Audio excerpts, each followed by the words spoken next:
Isaías 40, a partir do verso 12 a 31.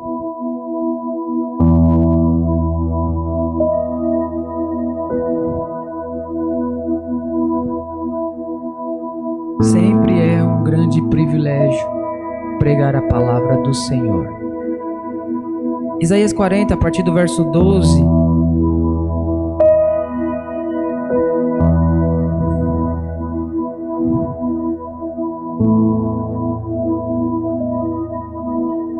Todos encontraram, amém? Diz assim a Escritura Sagrada: quem na concha de sua mão mediu as águas e tomou a medida dos céus a palmos? Quem recolheu a terça parte de um éfa, o pó da terra, e pesou os montes em romana e os outeiros em balanças de precisão? Quem guiou o Espírito do Senhor, ou como seu conselheiro ensinou? Com quem tomou ele conselho para que lhe desse compreensão? Quem o instruiu na vereda do juízo e lhe ensinou sabedoria e lhe mostrou o caminho do entendimento? Eis que as nações são consideradas por ele como um pingo que cai num balde, como um grão de pó na balança de precisão. As ilhas são como pó fino que se levanta. Nem todo o Líbano basta para queimar, nem seus animais para o holocausto. Todas as nações são perante ele como coisa que não é nada. Ele as considera menos do que nada, como um vácuo. Com quem comparareis a Deus? Ou que coisa semelhante confrontareis com ele? O artífice funde a imagem, e ourives o cobre de ouro, e cadeias de prata forja para ela. O sacerdote idólatra escolhe madeira que não se corrompe, busca um artífice perito para assentar uma imagem esculpida que não oscile. Acaso não sabeis? Porventura não ouvis? Não vos tem sido anunciado desde o princípio? Ou não atentastes para o fundamento da terra? É ele que está sentado sobre a redondeza da terra, cujos moradores são como gafanhotos. É ele quem estende o céu como cortina e o desenrola como tenda para neles habitar. É ele quem reduz a nada os príncipes e torna em nulidade o juiz da terra. Mal foram plantados e semeados, mal se arraigou na terra o seu tronco, já secam quanto um sopro passa por eles e uma tempestade os leva como palha. A quem me comparareis para que seja igual, diz o Santo? Levantai os olhos e vede quem criou estas coisas, aquele que faz sair o seu exército de estrelas, todas bem contadas, a quais ele chama pelo nome, por ele ser grande em força, forte em poder, nenhuma só vem a faltar. E porque dizes, ó Jacó, e falas, ó Israel, o meu caminho está encoberto ao Senhor, e o meu direito passa despercebido ao meu Deus? Não sabes, não ouvis, que o eterno Deus, o Senhor, o Criador dos fins da terra, nem se cansa, nem se fadiga, não pode esquadriar o seu entendimento, faz forte ao cansado, multiplica as forças ao que não tem vigor. Os jovens se cansam, se fadigam, os moços de exausto caem, mas os que esperam no Senhor renovam suas forças, sobem como asas como águia, caminham e não se fadigam, correm e não se cansam. Amém? Eu queria que você pudesse ler aqui no projetor o verso de número 31. 1, 2, 3.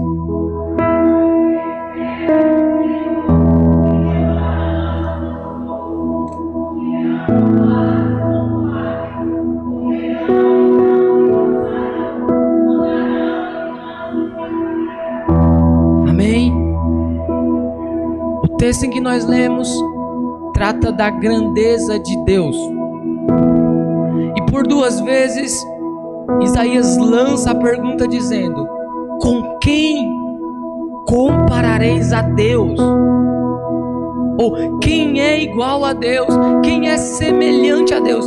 E no verso número 25 é o próprio Deus que pergunta, dizendo: com quem me assemelharei para que seja igual, diz o Santo. E nas palavras de Jó, o nosso Deus tudo pode. Nos ensinamentos de Jesus, Jesus diz que a essência da vida eterna é conhecer a esse Deus, sabe? E esse Deus, ele não foi criado, ele é o Criador. Esse Deus, ele não passou a existir, ele é eterno. Esse Deus, ele não pode habitar em templo feito por mãos humanas. Não podemos limitar ele dentro de um templo, porque ele é onipresente. Esse Deus, ele não é pego de surpresa. Não existe surpresa para Deus, porque ele é onisciente. Ele sabe de tudo.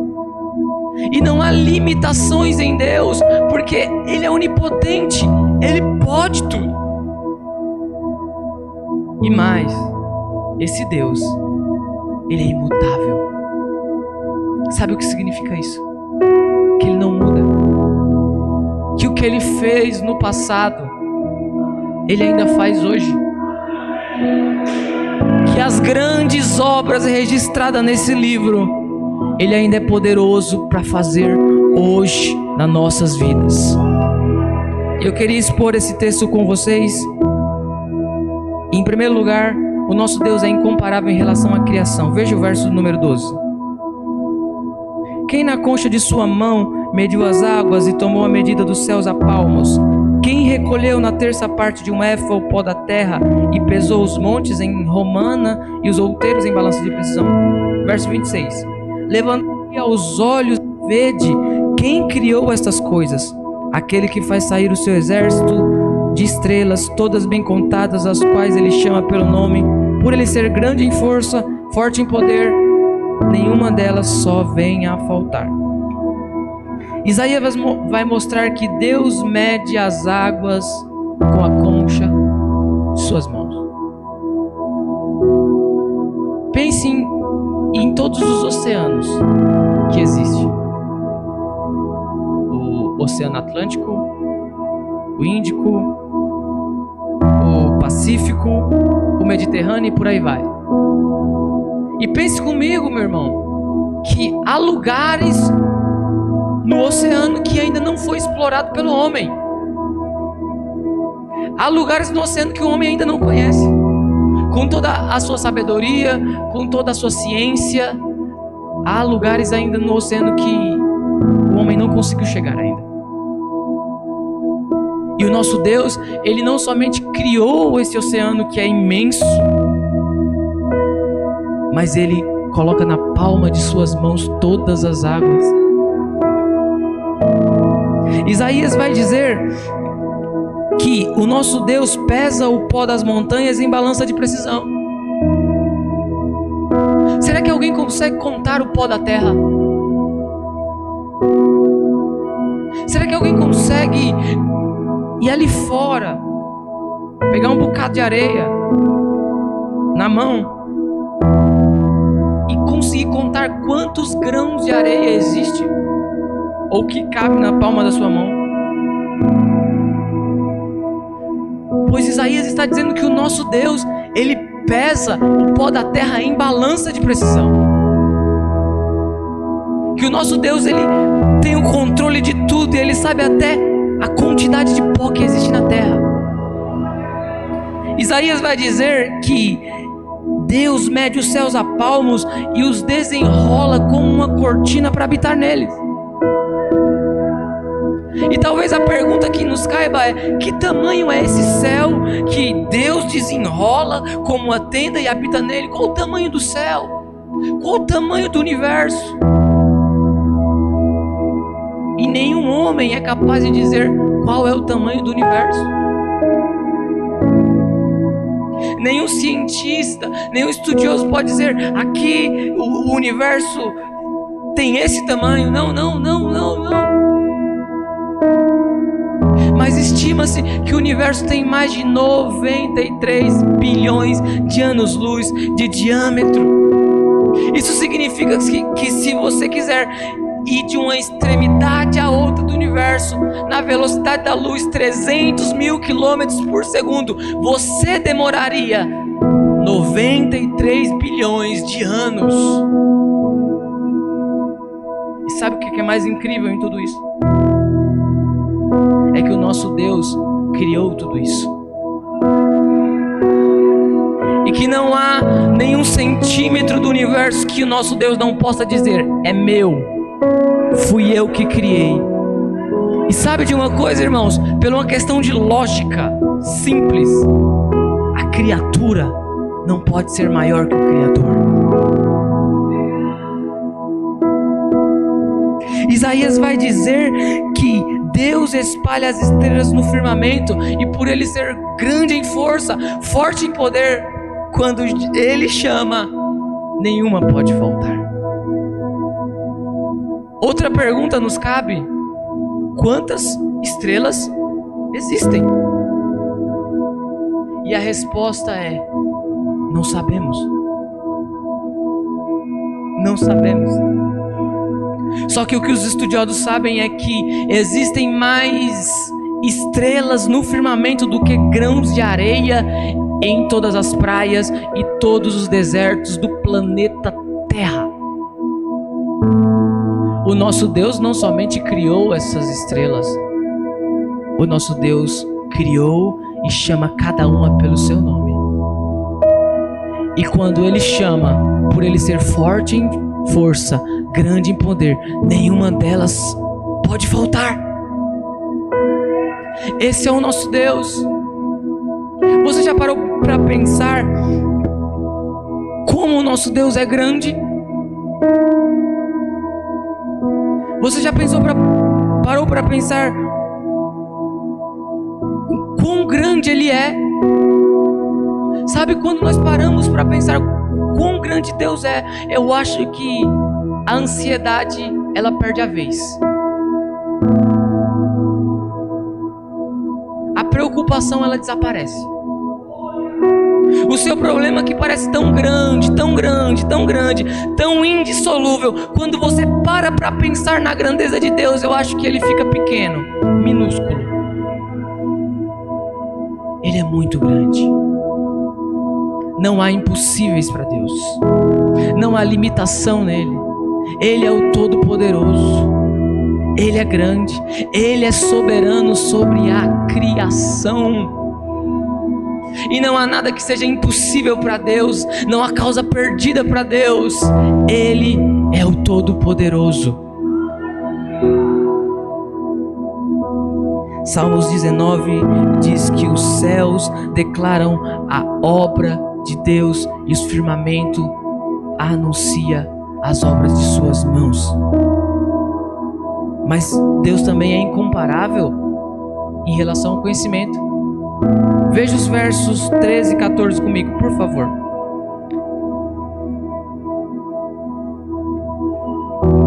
Quem guiou o Espírito do Senhor? Ou como seu conselheiro ensinou? Com quem tomou ele conselho para que lhe desse compreensão? Quem instruiu na vereda do juízo e quem lhe ensinou sabedoria e lhe mostrou o caminho do entendimento? Quem ensinou Deus? Onde ele estudou? Onde ele fez o seu mestrado, doutorado? Quem foi que ensinou? Sabe, irmãos, Deus é a fonte de todo saber. Sabe, irmãos, toda ciência é ciência de Deus. Todo conhecimento é conhecimento de Deus. E Ele é incomparável em relação ao conhecimento. Porque não existe nada que Deus não conheça. Cada célula do seu corpo, cada órgão, cada centímetro dessa terra, cada centímetro desse universo, o Senhor conhece e Ele é superior a esse conhecimento. Na verdade, Ele é a própria fonte do conhecimento. Ninguém instruiu, dele vem a instrução. Ninguém o ensinou, dele provém o ensino. Ninguém pôde ensinar a verdade a ele, porque Ele é a própria verdade. Agora, Deus também é incomparável em relação às nações. Por favor, olhe o verso 15 a 18. Eis que as nações são consideradas por Ele como um pingo que cai em um balde, como um grão de pó em balança. As ilhas são como um pó fino que se levanta. Nem todo o Líbano basta para queimar, nem os seus animais para um holocausto. Todas as nações são perante Ele como coisa que não é nada. Ele as considera menos que nada, como um vácuo. Com quem comparareis a Deus? Ou com que coisa semelhante confrontareis com Ele? Irmãos, eu não sei se você gosta de história, mas pensa nas grandes nações do passado. Império Egípcio, Império Assírio, Império Babilônico, Império Medo-Persa, Império Greco-Romano, não, Império Greco-Macedônico, Império Romano. Homens brilhantes, poderíamos dizer. Potências, grandes impérios. Mas sabe como que Deus olha para esses grandes impérios? Como um pingo que cai num balde. Irmãos, olhe para as nações hoje. Quais são as grandes potências hoje? Estados Unidos,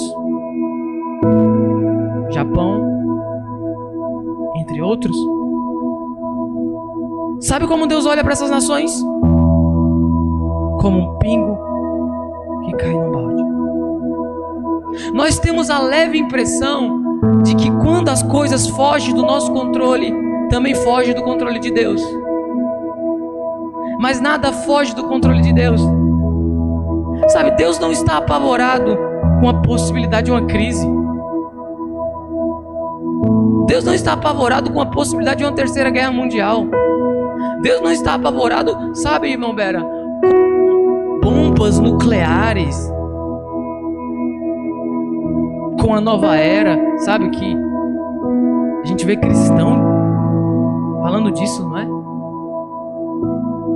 Nova ordem mundial, Illuminatis, o governo não sei da quanta, e Lula vai ganhar, e eu não sei o que, o comunismo. Deus não está apavorado com essas coisas, irmãos, porque Ele considera tudo isso um pingo que cai num balde. O que é um pingo dentro de um balde? Como um vácuo, como nada. Com quem nós podemos comparar Deus? Quem é semelhante a Ele? Ele está assentado sobre a redondeza da terra. Ele governa. Ele não perdeu as rédeas, irmãos. Sabe, às vezes nós pensamos, eu disse isso sábado passado lá na igreja da Serrinha, às vezes nós pensamos que a história caminha desenfreada, mas a história não caminha desenfreada. Apocalipse 5 diz que Jesus tem os livros da história em suas mãos, e a história caminha para uma consumação. A consumação é a vitória de Cristo e de sua igreja. Ele é incomparável. Agora, irmão, pense comigo uma coisa. Se Deus ele olha para as grandes nações e ele considera as nações como nada, como é que Deus olha para mim e para você em particular? Como é que Deus nos enxerga?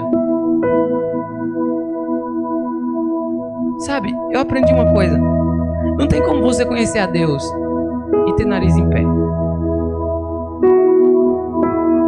Não tem como você conhecer a Deus e ter soberba. Conhece gente soberbo? Esse camarada, essa camarada não conhece Deus.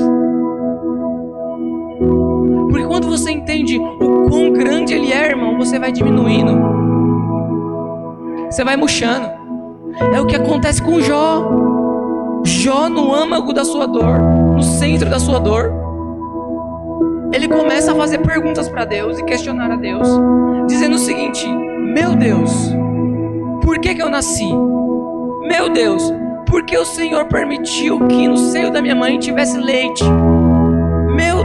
Meu Deus, por que eu estou sofrendo? Meu Deus, e muitos questionamentos, irmão. E Jó começou a crescer, sabe? Crescer com os seus argumentos, porque nós somos gigantes em nos defender, não é verdade? Nós somos gigantes. E aí Deus ficou absoluto silêncio com Jó. Só que quando Deus aparece para Jó, Deus diz: Jó, seguinte, você calou, não foi? Agora te preparas, cinge esses teus lombos, porque eu falarei contigo. Eu te perguntarei e tu me responderás, se tu puderes. Onde você estava, Jó, quando eu lancei os fundamentos da terra? Jó, onde você estava quando eu fundei a terra?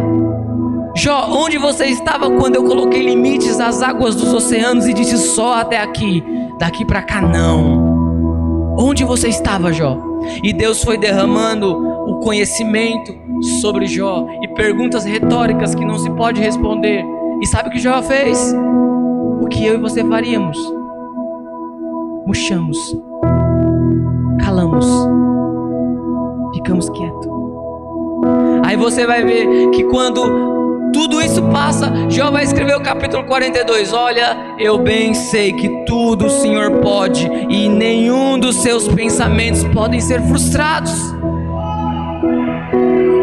Não tem como conhecer Deus com soberba.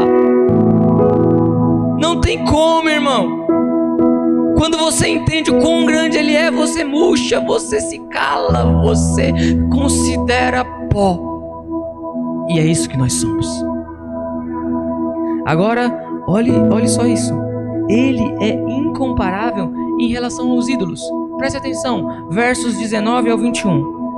O artífice funde a imagem, ourives cobre de ouro e cadeias de prata forja para ela. O sacerdote idólatra escolhe madeira que não se corrompe, busca um artífice perito para assentar uma imagem esculpida que não oscile.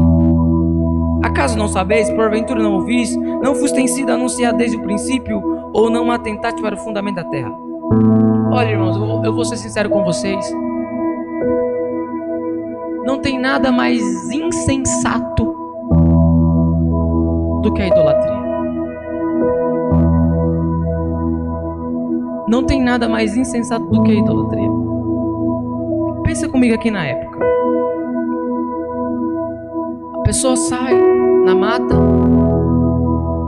atrás de madeira com um machado, e cortam-se a madeira e levam-se essa madeira a um artífice. Ele funde uma imagem. Depois levam a um ourives, gente que trabalha com ouro e com prata, e cobre aquela imagem de ouro e prata. E aí ali tem um Deus, ali tem um ídolo, e pessoas se prostam diante desse ídolo, e pessoas adoram aquela imagem. Só que tem um problema, irmão, tem um problema muito grande. Na hora do aperto, você precisa carregar esse ídolo, porque ele não pode se carregar sozinho. Na linguagem do Salmo 115, tem boca, não fala. Tem mãos, mas não pode tocar. Tem ouvidos, mas não pode ouvir. Tem nariz, mas não pode sentir o cheiro. Esse Deus, ele pode ser roubado. Foi isso que aconteceu com Labão. Roubaram o Deus de Labão, e o Deus de Labão não pôde nem se defender do furto. O nosso Deus, ele é incomparável em relação ao ídolo. O nosso Jesus não está numa cruz. O nosso Jesus não está pendurado no madeiro. Nós não devemos olhar para Jesus e pensar que ele é uma vítima, porque Ele não é. O nosso Jesus é vivo. E Apocalipse diz, descrevendo a Ele, que os seus cabelos são brancos como a neve. Os seus olhos são como chama de fogo. O seu peito é como um latão reluzente. A sua voz é como o som de muitas águas. E da sua boca sai uma espada. E Ele está glorificado. Ele vive. E o nosso Deus é incomparável em relação aos ídolos. E Deus diz: com quem vocês me comparam? Ele também é incomparável em relação aos príncipes da terra. Veja o verso 22 e 23. Ele é que está sentado sobre a redondeza da terra, cujos moradores são como gafanhotos. É Ele que estende os céus como cortinas e os desenrola como tenda para neles habitar. É Ele que reduz a nada os príncipes da terra e tornam em nulidade os juízes da terra.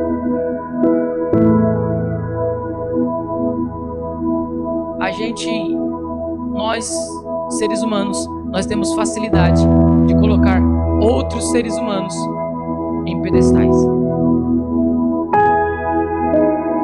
E quando você pensa novamente na história, você vai pensar em os faraós do Egito, Senaqueribe da Síria, Nabucodonosor da Babilônia, Dário do Império Medo-Persa, Alexandre o Grande da Macedônia, os Césares de Roma. E se eu for citar os líderes aqui, tem muitos. E Deus olha para esse pessoal, Ele considera esse pessoal como nada.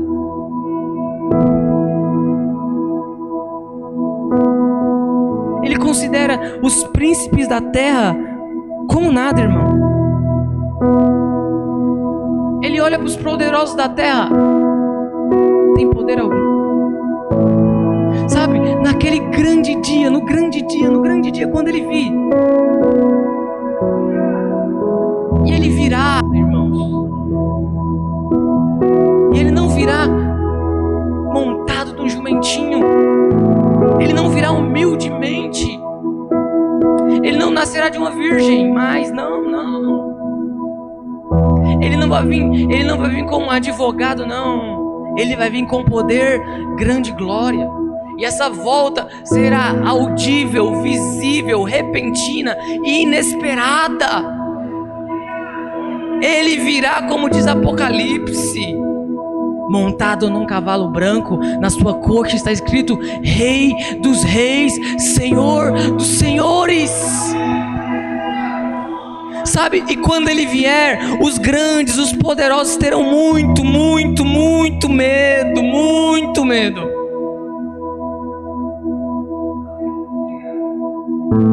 Eles procurarão a morte, não poderão encontrar. Eles não estão com medo da morte.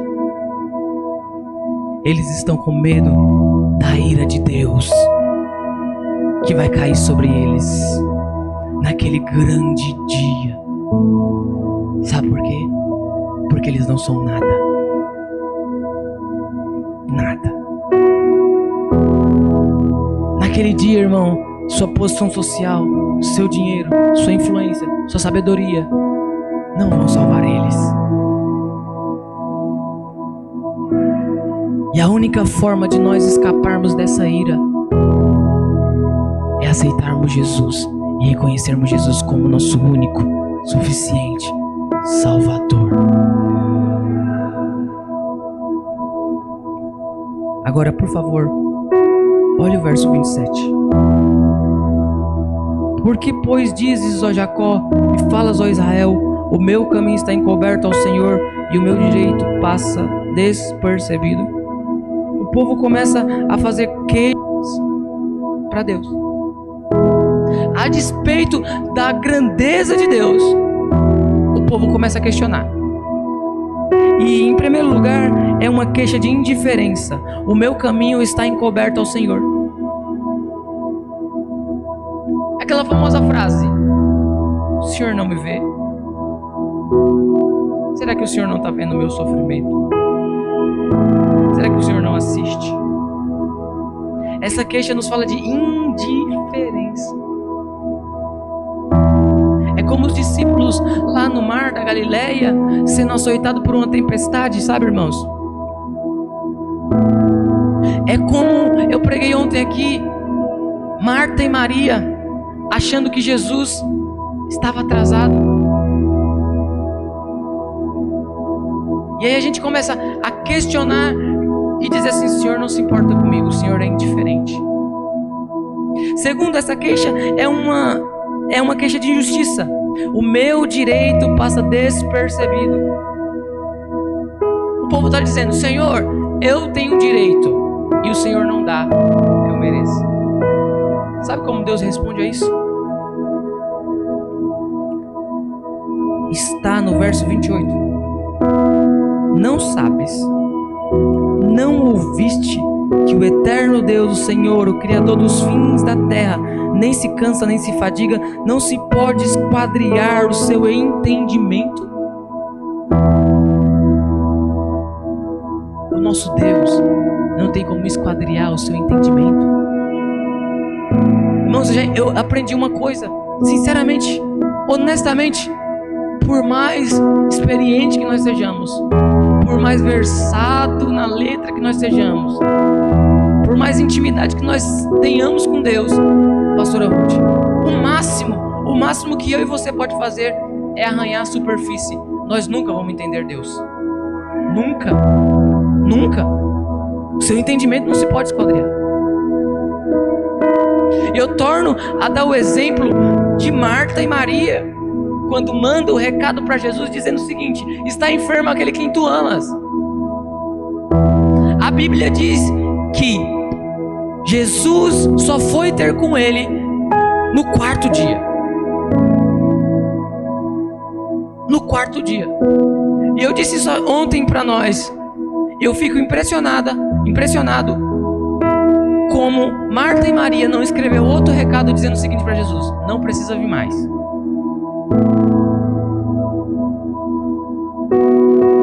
E aí Jesus vai falar para os seus discípulos o seguinte, pastora Ruth: olha, eu muito me alegro, porque Lázaro morreu, e eu não estou lá para ressuscitar. Porque eu não estou lá para ressuscitar.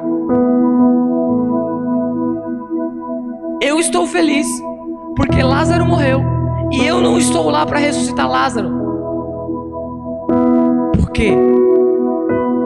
Porque eu vou fazer algo tão extraordinário que vocês vão crer e outras pessoas vão crer. E a ressurreição de Lázaro é o maior milagre público de Jesus. Jesus está dizendo: olha, eu estou indo lá depois de 4 dias, não porque eu gosto de ver Marta e Maria sofrer, não porque eu sou sádico, mas porque eu quero fazer algo maior. E quando eu fizer, não só você será beneficiado, mas muita gente vai crer também. E a Bíblia diz aqui, olha, que ele não está cochilando, irmã Edilene.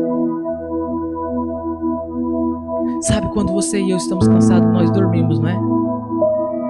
Não é bom dormir? Melhor ainda quando você está cansado.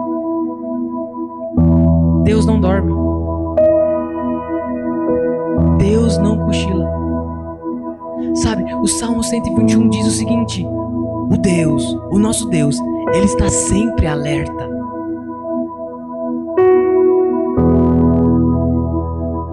Enquanto você dorme, Deus trabalha por você.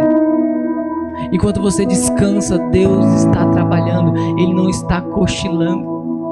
Só que entenda uma coisa: não se pode esquadriar o seu entendimento. Você não entenderá os caminhos que o Senhor tem para você. E fé não significa entender. Fé, na verdade, é aquilo que não vemos.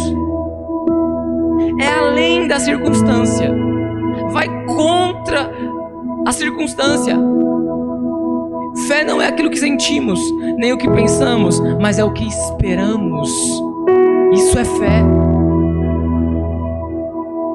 E às vezes, irmãos, nós temos a impressão de que Jesus não age, de que Jesus não faz, de que Deus não opera. Mas saiba que Ele está trabalhando por você, por mim, por nós. Agora, olha o verso de número 29. Faz forte ao cansado, multiplica as forças do que não tem nenhum vigor. Preste atenção. O cansaço que Isaías está falando aqui não é o cansaço físico do corpo. Sabe por quê? Porque o cansaço do corpo, irmão, você come, se alimenta, dorme, no outro dia você está novo, recuperado. Esse cansaço é muito fácil de resolver. O cansaço que Isaías está falando aqui é um cansaço emocional, moral, espiritual. Na verdade é uma fadiga existencial. Eu não sei se você já passou por isso. Eu não sei se você já ficou cansado espiritualmente. Eu não sei se você já se cansou, desanimou, parou. Sabe, é a impressão que tem uma carga imensa nas suas costas. E você se cansa. E sabe o que está dizendo aqui? Que Ele dá força ao cansado. Talvez você entrou hoje aqui cansado, meu irmão, minha irmã. Talvez você entrou aqui hoje, talvez, eu não sei, dizendo: olha, eu estou pela misericórdia, eu estou pela graça.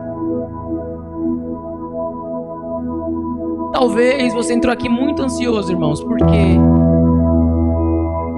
o futuro nos intimida.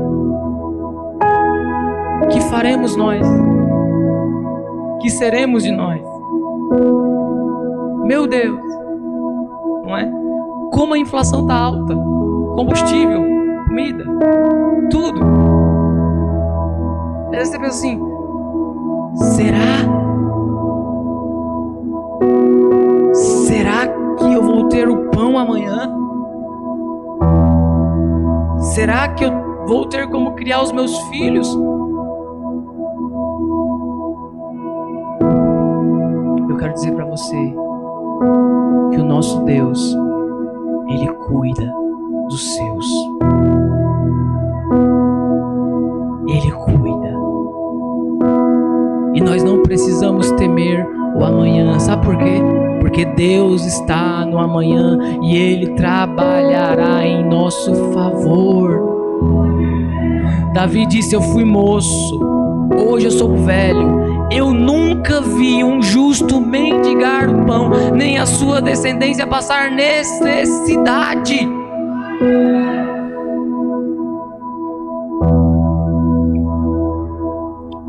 Ele dá força ao cansado. Talvez você está na reserva. Vocês sabem que a reserva de um carro popular é de 5 litros. E eu não sei quantos quilômetros o seu carro faz com 1 litro. Digamos que ele faz uns 10 quilômetros. Então, se ele tem 5 litros de reserva, ele faz quantos quilômetros? 50. Talvez você diga assim: meu Deus, eu estou, como nós costumamos dizer no nosso dia a dia, eu estou na reserva da reserva.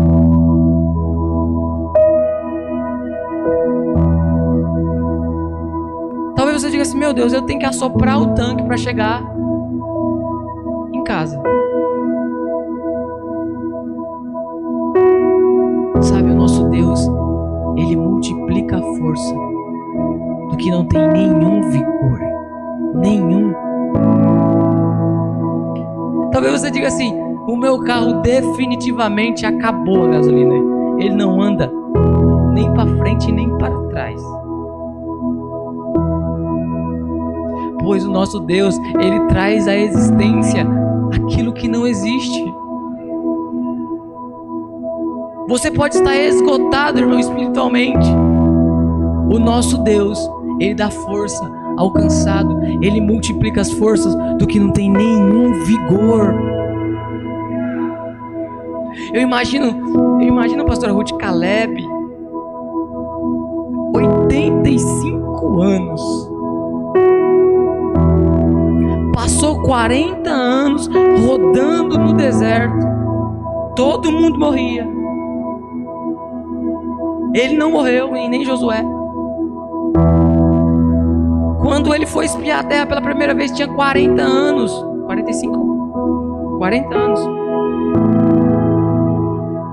Depois de 45 anos, o velhinho Caleb diz o seguinte para Josué quando está repartindo as terras: olha, me dá Hebrom. Aí Josué olha para Caleb e fala: Caleb. Olha que tu não é mais um garotinho, Caleb. A terra tá cheia de gigantes. Não é melhor tu pegar aqui um pedacinho, um Efraim? Eu imagino Caleb. De novo, Josué. Eu tenho 85 anos, mas eu tenho o mesmo vigor de quando eu tinha 40 anos. Dai-me Hebrom, Josué. Dai-me Hebrom porque é minha por direito. Não era que Caleb era forte no físico, não, irmão. É porque a sua alma estava revigorada. E só Deus para renovar a nossa alma, irmão. Só Deus. Sabe? Nos momentos que eu tive, particularmente, que eu considerei os momentos muito difíceis para mim, eu dobrava os meus joelhos para o Senhor e falava: Senhor, o Senhor me escolheu. E se o Senhor me escolheu, dai-me força, porque eu não tenho. E sabe, irmãos, parece que você sente um ânimo na sua alma, uma injeção, e você não se levanta da mesma forma que você dobrou os joelhos. Eu pergunto uma coisa para você: isso tem algum preço? Isso tem preço? Você dobrar os seus joelhos cansado, fadigado, de uma fadiga espiritual, existencial, e você levantar rejuvenescido, isso não há preço que pague, e só Deus pode fazer isso. Agora olha aí, olha o verso número 30. Os jovens se cansam, se fadigam, e os moços de exausto caem. Deus está dizendo o seguinte: a força que eu tenho para vocês não é a força dos músculos, porque até os jovens, eles se cansam e eles caem.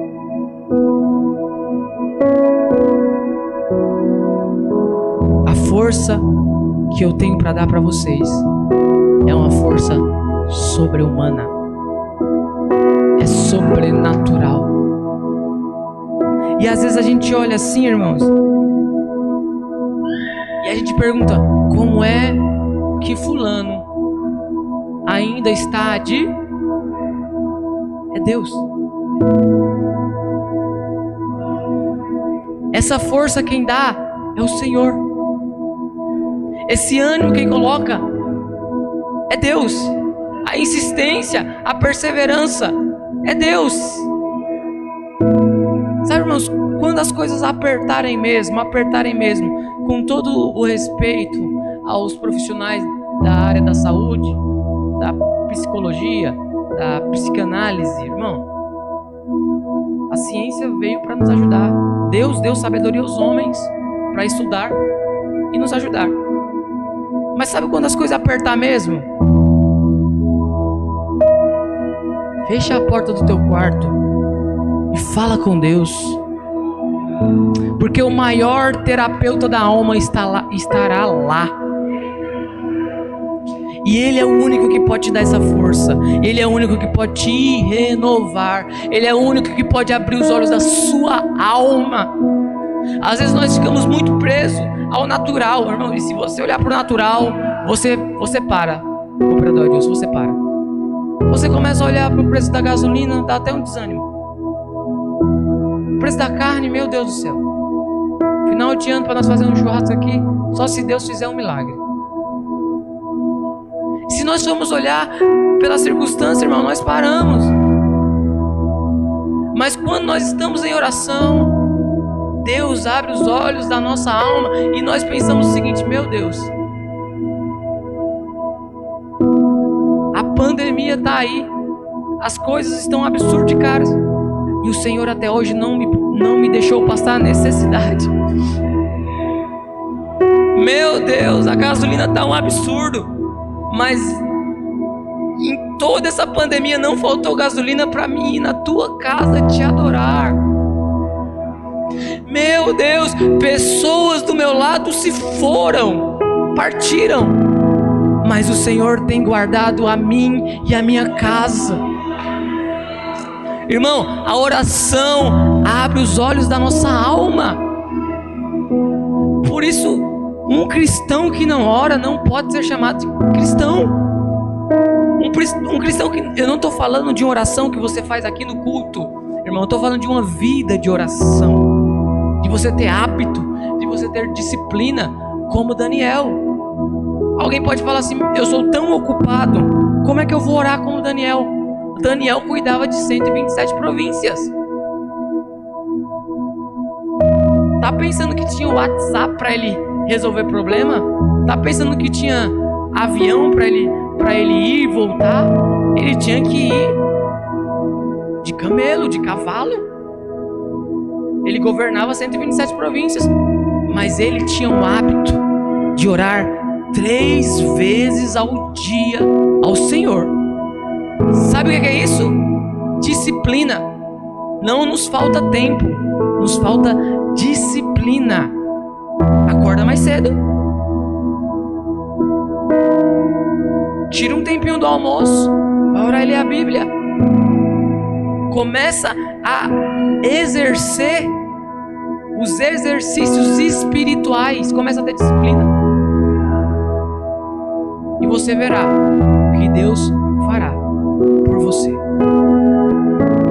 Agora, o verso de número 31. Mas os que esperam no Senhor. Que Senhor é esse? O Deus que é soberano sobre a criação. O Deus que mede os oceanos, que coloca os oceanos na concha de suas mãos. O Deus que desenrola o céu com uma cortina para habitar neles. O Deus que chama o seu exército de estrelas, e por ele ser grande em força e forte em poder, nenhuma delas vem a faltar. O Deus que é incomparável sobre os príncipes da terra, sobre os ídolos, sobre as nações, sobre a criação. Esse Senhor. Mas os que esperam no Senhor renovam as suas forças, sobem como águias, correm e não se fadigam, correm e não se cansam, caminham e não se fadigam. E eu quero concluir.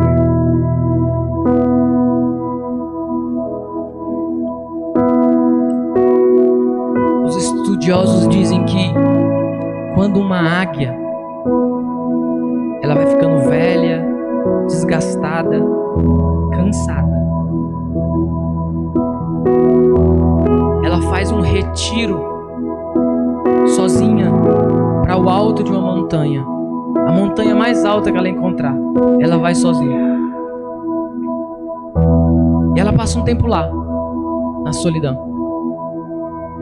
E ela começa a arrancar suas penas. Ela começa a bater o seu bico na pedra, para quebrar o seu bico. Ela começa a bater as suas unhas na pedra. Ela fica toda ensanguentada. Esse processo é doloroso. Esse processo é solitário. Ninguém vê, ninguém tira foto, ninguém posta no Instagram. Não tem holofortes. E a águia vai passando por esse processo. Quando daqui a pouco as suas penas começam a crescer de novo. O seu bico, de tanto ela bater na pedra, cai. E começa a nascer outro bico. As suas unhas velhas quebram. E começa a nascer outra unha. E de repente aquela águia que estava cansada, fadigada, velha, ela se renova. Ela ressurge.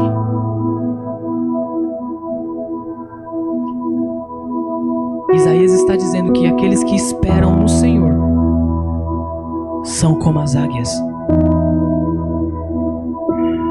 Sabe, crente que espera no Senhor, irmão, ele é crente hoje, ele é crente amanhã, ele é crente daqui a 10 anos, ele é crente daqui a 15 anos, ele é crente daqui a 20 anos, ele é crente toda a sua vida.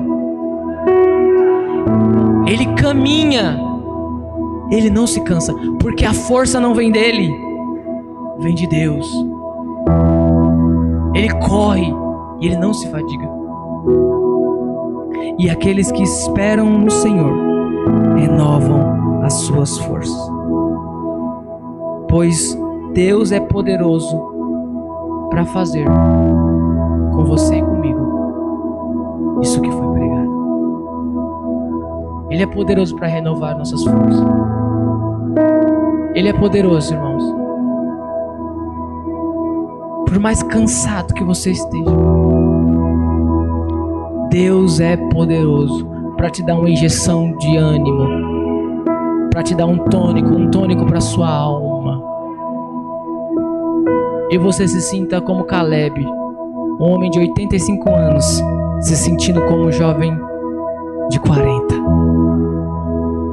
Quem crê nessa palavra? Amém?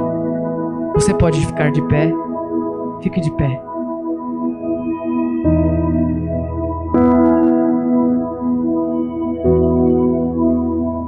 Eu lanço a mesma palavra que eu disse ontem.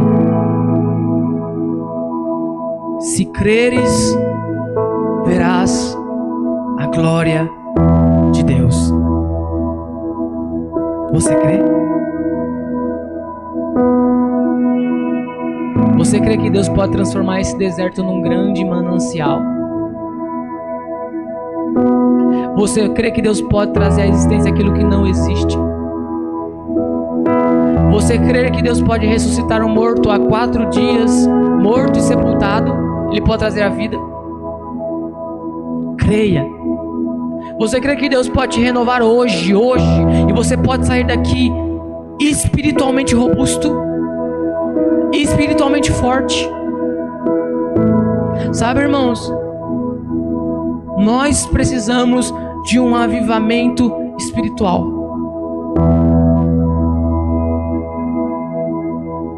Eu tenho dito isso aos meus pastores.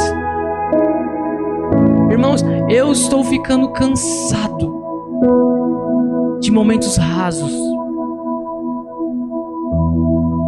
Eu estou ficando cansado, irmãos, de coisa superficial. Parece que nós temos que seguir um cronograma. Parece que nós colocamos a nossa vida espiritual num grande piloto automático. Parece que não há mais verdade, profundidade. E eu tenho clamado a Deus: Deus, como líder responsável dessa igreja, Senhor, derrama um avivamento espiritual sobre o teu povo. E sabe qual que é a minha oração? Senhor, começa por mim. Começa pela minha vida, Senhor. Sabe, às vezes eu olho e falo, quão vazio eu sou, quão natural. Irmão, às vezes os nossos olhos estão na terra. Eu tenho pedido a Deus, Senhor, nos faça como o rei Davi. Davi disse, uma coisa eu peço ao Senhor e esta coisa eu a buscarei, que eu esteja na presença de Deus todos os dias da minha vida.